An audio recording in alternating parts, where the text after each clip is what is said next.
শুরু হয়ে গেল আবারও ব্যস্তময় জীবন।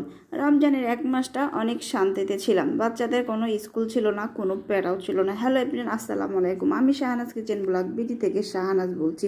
আশা করি যে যেখান থেকে আমার ভিডিওটা দেখতেছেন সবাই ভালো আছেন। চলেন তাহলে দেখে আসা যাক আমার ব্যস্তময় জীবনের কিছু অংশ। এখানে প্রথমে সকালবেলা উঠেছি। সকালবেলা উঠে তো একটাই কাজ, ছেলেকে রেডি করেছি, রেডি করে নিজেও একটু রেডি হয়েছি। রেডি হয়ে ছেলেকে নিয়ে এই যে স্কুলে চললাম। স্কুলে ছেলেকে রেখে এসে আবার চলে এসেছি বাসায় এসে যে রান্নার কাজ শুরু করে দিয়েছি। এখানে আমি ডিমটা আগের থেকে সিদ্ধ করে রেখেছিলাম, সেটাকে ছুলে নিলাম।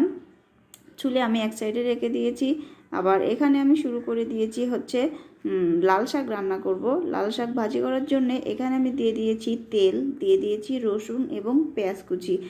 রসুন পেঁয়াজও হচ্ছে আমি লাল লাল করে ভেজে নিয়ে এবার শাকটাকে ভেজে নেব একসাথে। এবার আমি শাকটাকে ভাজা হয়ে গেলে শাকটাকে আমি নামিয়ে নিয়েছি। এখানে আমি দিয়ে দিয়েছি আরেকটা প্যানে হচ্ছে সামান্য পরিমাণ তেল, দিয়ে দিয়েছি লবণ, দিয়ে দিয়েছি হচ্ছে সামান্য পরিমাণ হলুদের গুঁড়া দিয়ে আমি এখানে আগের থেকে এই ডিমটা ছুলে রেখেছিলাম সেটাকে আমি সামান্য পরিমাণ তেলের সাথে ভেজে নেব। বেশি ভাজবো না, যেহেতু আমি এখানে হচ্ছে পাতলা করে ঝোল রান্না করব, এই জন্যে বেশি ভাজবো না। বেশি ভাজলে ডিমটা শক্ত হয়ে যায়, খাইতে মজা লাগে না। এখানে আমি পাশের চুলায় হচ্ছে ভাতটাও বসিয়ে দিয়েছি। ভাতটা প্রায় শেষের পথে, আমি ভাতটাকে এবার নামিয়ে ফেলবো। এদিকে ডিমটাও হয়ে গেছে ভাজা করা, উঠিয়ে নিব।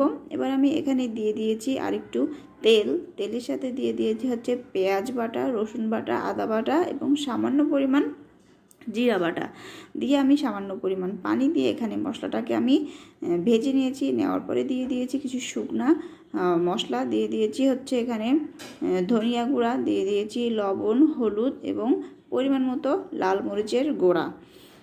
এখানে আমি পাতলা ঝোল করব। আমার ডিমটা হচ্ছে আমি রান্না করে নিয়েছি। এই ডিম রান্না করতে করতে কিন্তু আমি ঘরের অনেক বাকি কাজগুলো সেরে আসছি, যেরকম ঘর ঝাড়ু দিয়েছি, বিছনা ঠিক করেছি। যেহেতু আমার আবার রান্নাটা শেষ করে আবার ছেলেকে নিয়ে আসতে যাইতে হবে স্কুলে, এই জন্য রান্নাটা একটু তাড়াহুড়ায় হয়ে যায় সকালের নাস্তা। তারপর আমি আবার চলে আসছি রান্নাঘরে এসে আমি সকালের জন্য হালকা পাতলা নাস্তা রেডি করছি। এখানে আমি আজকে রান্না করব হচ্ছে লুডুস এবং চা। আজকের নাস্তাটা আমাদের এই দুইটাই থাকবে। আর এদিকে আমি হচ্ছে রান্নাটা সেরে নিছি, রান্নাটা সেরে নাস্তাটাও করে ফেলে আবার দৌড় দিছি ছেলেকে নিয়ে আসার জন্য স্কুলে। এদিকে যে দেখি ছেলের স্কুলটা ছুটি হয়ে গেছে এবং ও বন্ধুদের সাথে খেলা করছে। এবার আমি স্কুল থেকে ছেলেকে নিয়ে চলে গিয়েছি হচ্ছে ছেলের বেতন দিতে ব্যাংকে। আবার এখানে হচ্ছে আমার দুইটা ছেলে তো, মানে দুইটা ছেলের হচ্ছে ব্যাংকে বেতন দিতে হয়, দুইটাই আলাদা আলাদা, এক ব্যাংকে না। এটা হচ্ছে ছোট ছেলের ব্যাংকে হচ্ছে বেতন দিয়ে আবার চলে গেছি হচ্ছে বড় ছেলের স্কুলের বেতন দিতে ব্যাংকে। আবার এই যে ব্যাংক থেকে আমি চলে আসছি এখন বাসায়। আমার ভিডিওটা কেমন হয়েছে সবাই অবশ্যই জানাবেন।